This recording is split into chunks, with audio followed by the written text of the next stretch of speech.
WhatsApp తరహాలోనే Telegram ఉంది. కానీ వాట్సాప్‌కి కాస్త ఆ లుక్కు, ఆ ఇది బాగా అలవాటైపోయింది. టెలిగ్రామ్‌లో ప్రైవసీ ఉంటుంది. వాట్సాప్‌లో ప్రైవసీ హక్కులు దెబ్బతింటుంటాయి.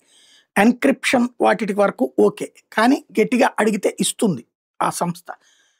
ఇప్పుడు అరట్టై వాట్సాప్‌కి పోటీగా భారతీయ ఇది జోహో వాళ్ళు పెట్టుకొచ్చింది. అయితే ఇప్పుడు వాళ్ళు కూడా ఎన్‌క్రిప్టెడ్ సిస్టమ్‌లోకి తీసుకొస్తున్నారన్నమాట.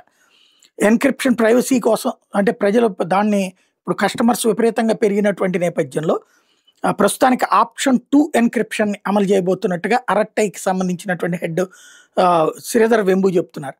ప్రస్తుతానికి అన్ని చాట్లకి ఎన్‌క్రిప్షన్ ఆటోమేటిక్‌గా ఆన్ అవుతుందట. తర్వాత ప్రైవేట్ చాట్లు, గ్రూప్ చాట్లకి వేర్వేరుగా ఆన్ చేసుకునే విధానాన్ని అమలుకు తేబోతున్నారు. ఇది కీలక మార్పు. అది ఒక ఎత్తైతే ప్రస్తుతానికి ఈ ఆప్షన్ 2 ఎన్‌క్రిప్షన్‌ని అమలు చేయబోతున్నట్టు ప్రకటించినటువంటి ఆయన 6,000 మంది జోహో ఉద్యోగులు పరీక్షించారన్నట్టు విషయాన్ని ప్రకటించారు. అదంతా సక్సెస్ అవ్వడంతో టెస్టింగ్ ప్రక్రియ తర్వాతనే ఇప్పుడు లైన్‌లోకి తెస్తున్నామన్నారు. సమస్యల్ని సవరిస్తూ చేసినటువంటి మార్పులు మరోసారి పరీక్షిస్తున్నామని చెప్పుకొచ్చారు. పూర్తయితే ఎన్‌క్రిప్షన్ ఫీచర్ అందుబాటులోకి వస్తుందని, దీన్ని పొందడానికి యూజర్లు యాప్‌ని అప్‌గ్రేడ్ చేసుకోవాల్సి ఉంటదన్నారు. ఇప్పటికే ఫీచర్‌ని సోర్స్ కోడ్‌లో ఉంచామని, కానీ దాన్ని ఎనేబుల్ చేయలేదన్నారు ఇంకా. ఎనేబుల్ చేశాక నడుస్తది. పబ్లిక్ గూడా దీని మీద ఆసక్తిగా ఉన్నారు.